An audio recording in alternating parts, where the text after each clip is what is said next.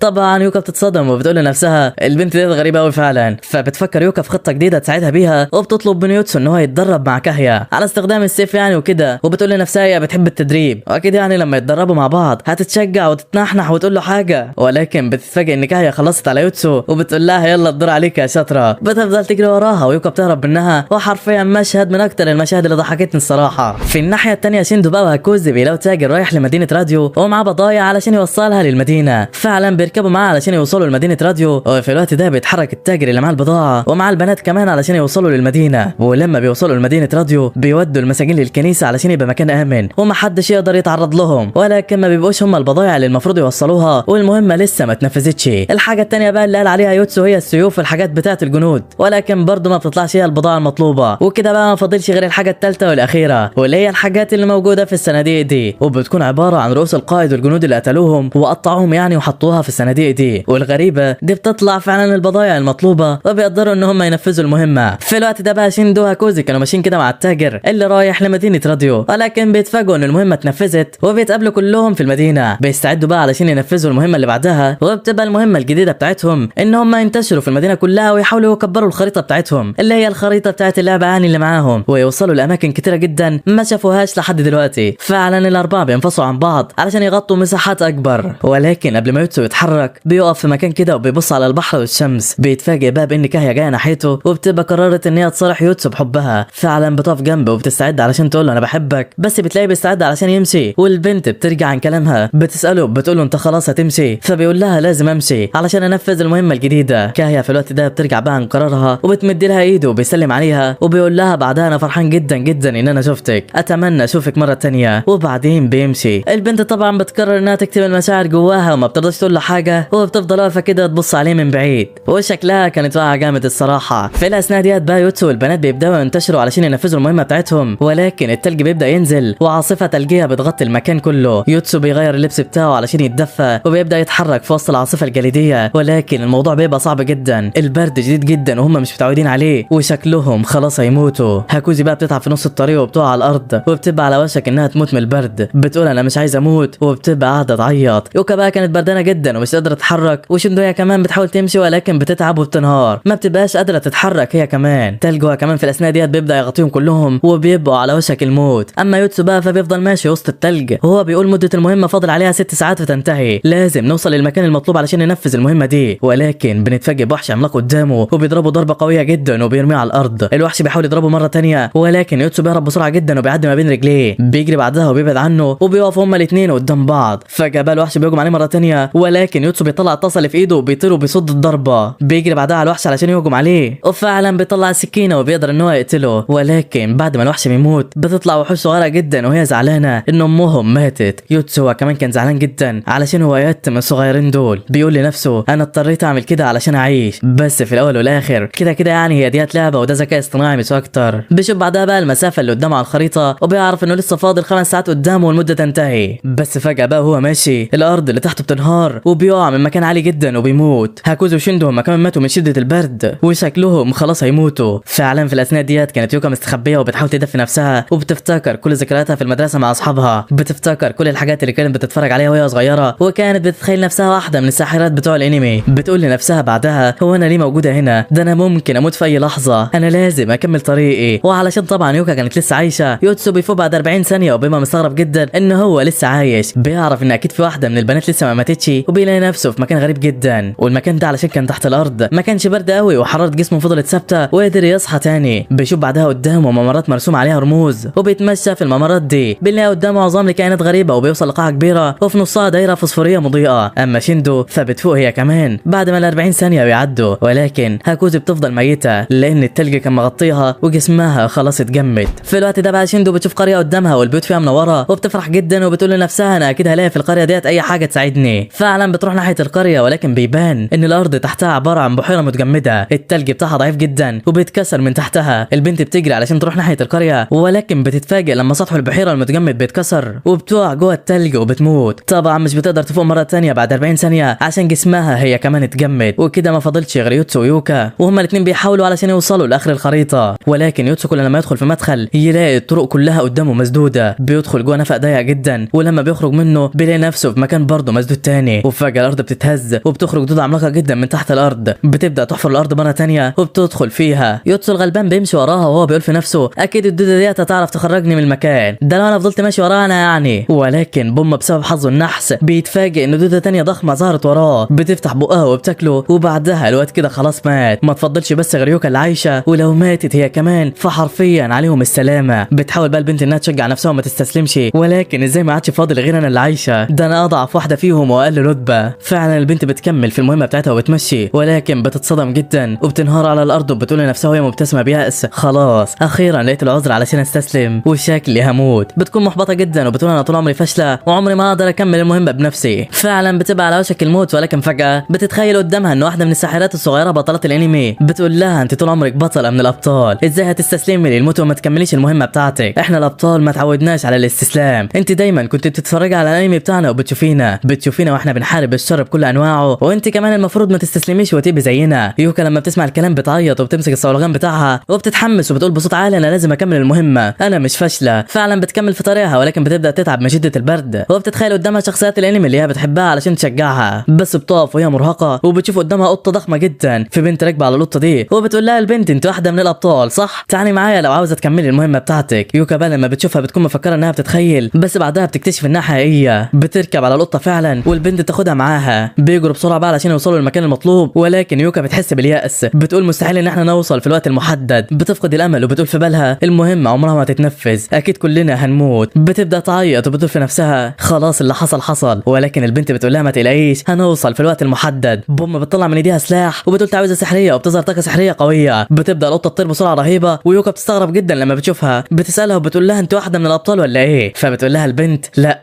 انا مجرد واحده بعرف استخدم السحر وبس. بتبص بعدها يوكا على كارت المهمه بتاعتهم وبتلاقي ان الوقت قرب يخلص، وفي الوقت ده البنت بتعمل طاقه سحريه قويه تانية وبتطير القطه بسرعه، والوقت بيكون جرى وميعاد المهمه خلاص قرب ينتهي. فجاه بيظهر البحر قدامهم وبيكون هو ده المكان اللي المفروض يوصلوا له علشان ينفذوا المهمه، بس بيبقى بعيد جدا والعداد برضه لسه شغال. يوكا بقى بتغمض عينيها وبتحس انها خلاص مش هتقدر تنجح، ولكن فجاه بيفوق كلهم وبيلاقوا نفسهم في المكان اللي بيقابلوا فيه ملك اللعبه، وبيبقوا مستغربين جدا ان يوكا قدرت تنفذ المهمه ديت لوحدها. فجاه بقى بيظهر ملك اللعبه ورا يوكا والبنت بتترعب جدا، بتقول له كفايه بقى الرعب اللي انت بتعمله لنا ده. ووقتها ملك اللعبه بيقول لها انت نفذت المهمه بتاعتك وتقدري تساليني اي سؤال انت عايزاه وانا هجاوبك عليه بسهوله. بتفكر يوكا كده تساله في ايه لانها بتكون مش عايزه تضيع سؤالها في حاجه، فبتقول له يوكا بقى في حاجه انا كنت عايز اعرفها، هو العالم الغريب ده حقيقي ولا لعبه؟ طبعا الكل بيكون مستغربين جدا من سؤالها ومتاكدين يعني ان العالم ده مش حقيقي. فبيرد ملك اللعب عليها وبيقول لها انتم فعلا في عالم تاني موازي، العالم ده شبيه بالعالم بتاعكم اللي هو الارض، يعني من الاخر كده ايوه ده عالم حقيقي، البشر والكائنات الغريبه اللي انتم بتشوفوها دي هي برضه حقيقيه وانتم بس الحاجه اللي مش حقيقيه في العالم ده. وقتها يوكا بتبص ليوتسو كده وهم مصدومين لان معنى الكلام ده ان يوتسو قتل انسان حقيقي حرقه بالنار كمان لانه كان مفكر انها مجرد لعبه. بيبقى وكمان مش مصدق اللي حصل وكان في قمه الزعل. بعد كده بقى بنشوفهم بيرجعوا مره تانية للعالم الحقيقي وبيقعد يوتسو في الاوضه بتاعته وهو مصدوم جدا ومش مصدق كل اللي حصل، مش مصدق كمان كل اللي هو مر بيه، وبينام وهو حاسس باليأس وبالصدمة. بيقول لنفسه صحيح انا بكره الناس وما بختلطش بيهم، ولكن مش لدرجة ان انا اقتل انسان حقيقي. كان زعلان جدا. بعد كده بقى بنشوفه هو بيبدأ يشارك في الأنشطة الرياضية اللي في المدرسة اللي ما كانش بيشارك فيها اصلا. بقى محترف جدا لدرجة ان كل زمايله في المدرسة مستغربين هو ازاي بقى بالسرعة والمهارة دي. ومش بس يوتسو بس اللي حصل فيه اختلاف، ده كوزيا كمان بتشارك في الرياضة مع شيندو بعد ما صحتها اتحسنت شوية وبتحس انها بقت كويسة، بتكون فرحانة جدا. وشكل ده تأثير العالم اللي هم بيروحوا له. وبتقولها كوزي بقى لشيندو واضح ان احنا كل ما نشارك في اللعبة ونرجع للعالم بتاعنا بنكتسب قوة جسدية وجسمنا بيبقى افضل، لدرجة ان صحتي بدأت تتحسن بالرغم يعني من اني لسه مريضة بالمرض الخطير يعني. وفي الوقت ده بقى شيندو بتبص على يوتسو كده اللي بيبقى لسه حزين ومتضايق من نفسه ومش مصدق. ايوه مش مصدق اللي عمله في العالم اللي فات. بيحاول يبعد عن الكل وما يختلطش بيهم، وحتى ما كلمش ولا شيندو ولا هاكوزي. ولكن فجأة اثناء ما كان يوتسو ماشي وفي طريقه للبيت بتجيله رسالة على الموبايل بتاعه، وبيكتشف انها رسالة من ملك اللعبة. ولما بيفتحها بيتصدم لان ملك اللعبة بيسأله انت حاسس بايه دلوقتي بعد ما قتلت انسان حقيقي؟ وقتها يوتسو بيتضايق وبيقرر ان هو يمسح الرسالة ويرجع على بيته. بيفكر بقى لو كان اللي حصل ده كله جزء من اللعبة دي، بس بيقرر ان هو يتجاهل كل ده ويعيش الحياة الطبيعية ويبعد عن اللعبة نهائي، وما يفكرش تماما ان هو يرجع للعالم السحري مرة تانية. ولكن برضه بيبقى مظلوم وحزين من اللي هو عمله. وفجأة بيلاقي بنت غريبة ظهرت قدامه بدون مقدمات وبتقول له ازيك يا يوتسو. الواد بيترعب جدا وبيقول لها انت مين بالظبط وايه اللي جابك هنا؟ بترد عليه وبتقول له كان المفروض ترد على رسالتي، ليه مسحت الرسالة اللي انا بعتها لك؟ يوتسو بيقول لها وانت تبقى ملك اللعبة؟ ازاي وصلت للعالم بتاعنا؟ وازاي اتحولتي وبقيتي شخصية بنت صغيرة؟ فبتقول له البنت انت مالكش اي حق انك تسألني في اي حاجة. بيقعدوا بقى مع بعض وبيقول ملك اللعبة ليوتسو جاوب على السؤال اللي سألته لك في الرسالة اللي انت مسحتها، احساسك ايه دلوقتي بعد اللي عملته؟ فبيقول لها طبعا انا ندمان ومتضايق جدا، حاسس اللي انا عملته ده غلط كبير، ولكن انا بقول دايما لنفسي انا عملت كده وانا فاكر ان انا بقتل شخص في اللعبة، وعلشان انا كنت عايز اعمل حاجة كويسة وانقذ مدينة كاملة من الحرب والدمار. بيقول له ملك اللعبة بعدها بقى عموما انسى الموضوع ده دلوقتي وما تفكرش انك مش هترجع للعبة مرة تانية، لانك مش هتقدر تعمل كده ولازم تكمل المهمات اللي في اللعبة، والا لو ما عملتش كده كلكم هتموتوا في العالم الحقيقي. ويلا علشان اقول لك مين الشخص الجديد اللي انت هتدخله معانا. فبيستغرب يوتسو كده وبيقول له مين الشخص ده؟ ملك اللعبة بيقول له هتعرف كل حاجة في وقتها. بيديله الكاب وبيقول له البسه دلوقتي، وبيستغرب يوتسو جدا. وفي مكان تاني بقى في المدينة وقدام مطعم صيني كده بيبقى في عصابة من الحرامية والبلطجية اللي مغطيين وشهم بأقنعة، معاهم الزعيم بتاعهم وبيقول لهم استعدوا علشان تنفذوا المهمة. في الوقت ده بقى ملك اللعبة بيبقى قاعد مع يوتسو في المطعم وبيسأله يوتسو بيقول له انت ليه جايبني هنا؟ البنت بعدها بتقول له الراجل اللي انت شايفه قدامك ده تاجر مخدرات معروف جدا، واللاعب اللي انا عايزك تضمه علشان يدخل اللعبة معاكم هيدخل دلوقتي وهيحاول يخلص على تاجر المخدرات، وانت وظيفتك انك تمنع الحوار ده. فيوتسو طبعا بيتصدم وبيقول لها ايه اللي انت بتقوليه ده؟ مين اللي هيخلص على تاجر المخدرات ده؟ وانا دوري ايه اصلا معاه؟ البنت بعدها بتكمل كلامها بكل برود وبتقول له اللاعب الجديد ده اسمه كيتا وله اخ اسمه سوجا مشارك معاه برضه في الجريمة دي، فجأة يلا علشان هم يدخلوا بعد 3 2 1. وفعلا في اللحظة ديت الباب بيتفتح وبيدخل البلطجية وبيهجموا على تاجر المخدرات، ولكن يوتسو بيمد رجله وبيكعبل واحد منهم وبيقول لباقي البلطجية اللي انتم بتعملوه ده غلط جدا، ولكن البلطجي اللي مرمى على الارض بيضربه بالعصايه في رجله وبيفكر نفسه هيقدر عليه، ولكن يوتسو بيتعصب منهم وبيمسكهم يكسرهم واحد واحد ومفيش حد بيعدي منه. طبعا الواد ما كانش راحمهم ومخلص عليهم واحد واحد، وواحد فيهم بيندى على التاني وبيقول له يا سوجا. لما يوتسو بقى بيسمعه بيعرف ان ده اللي هم عاوزينه، بيقرر يشوف وشه. الواد بقى بيهجم على يوتسو مره تانية، ولكن يوتسو بيتفاداه بكل سهوله وبيشيل القناع من على وشه وبيقول له خد اخوك واهرب من هنا بسرعه قبل ما الشرطه تيجي وتقبض عليكم. ولكن الواد بيقول له انا لازم اخلص على تاجر المخدرات ده، الزعيم امرني بكده. يوتسو طبعا بيمنعه وبيقول له بطل اللي انت بتعمله ده واهرب بسرعه علشان اللي بتعمله غلط. في نفس الوقت ده بقى زعيم العصابه بيعرف من واحد من رجالته ان الخطه بتاعته خلاص فشلت، بيدخل المطعم بقى وبيقول له خلاص ما تعملش حاجه، وبيوجه كلامه ليوتسو بيقول له انت مين بالظبط يالا؟ مين اللي خلاك تعمل كده؟ انت شغال مع العصابه المنافسه؟ لكن يوتسو ما بيرضاش يرد عليه والزعيم بيتعصب منه، بيرفع المسدس عليه وبيقول له اتكلم والا هقتلك. في اللحظه ديت بقى بيظهر ملك اللعبه، وطبعا الكل بيستغرب لانه عباره عن بنت صغيره واقفه وبتتكلم مع يوتسو، بتديله بعدها قفاز سحري وبتقول له استخدمه. فعلا يوتسو بياخده بسرعه وبيلبسه وبيطلع طاقه سحريه جدا وبيقدر يوقف الوقت.